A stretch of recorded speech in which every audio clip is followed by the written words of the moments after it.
Brian Jobs. I've been at WB for about 24 years now and been serving for a fair number of those years between different things in the local community, in the kitchen side of things, the cooking, young adults, youth kind of thing. I guess not really young adults, just the youth. So more recently, it's been a Guys Connect group, and then also just in the local community, mentoring a youth actually. Steph approached me in terms of just sort of there's a young gentleman that just could use a bit of a role model, positive male influence in his life. So it was sort of an opportunity to say, did you want to meet him and see if there's a connection there as to whether it's something that'll work. We've been connecting pretty much weekly since probably sometime in June. So it's been a good ongoing relationship so far.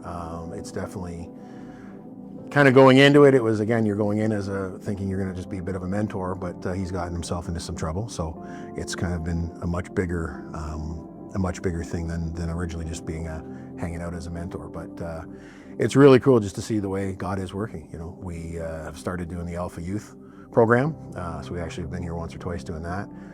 First time we were doing it, it was kind of saying, hey, would you like a Bible? You know, no pressure. If you do, great. If you don't, no big deal. And he was like, yeah, for sure, I'd like a Bible. You know, and it's also just been questions like, how do I pray? How do I pray to God? It's been a really good experience on both sides of it, you know, in terms of getting to know him and just being there to help support him through the tough times. We're called to serve. You know, we're called to help others, share our time, our talents, and our treasure. That's what we're called to do.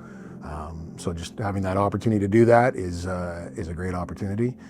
And the impact that you can have on somebody else's life. Sometimes you never know how soon or how late it might be.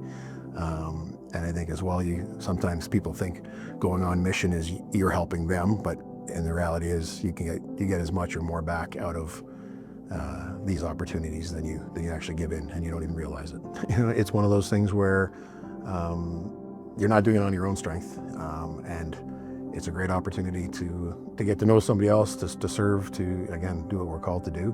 You might have that hesitation, and again, initially it was sort of the thought that you're going to be hanging out for, you know, an hour or so a week, and that's it kind of thing, doing a bit of just a positive role model in his life. But now it's kind of become one of those things where there's a lot more special relationship to it, and that's God at work in terms of, you know, where he can take things. So I'm just seeing the potential in a guy like this to see like he's got goals and dreams, and you know, he knows he wants to be working towards those positive things, and I think there's a good starting point.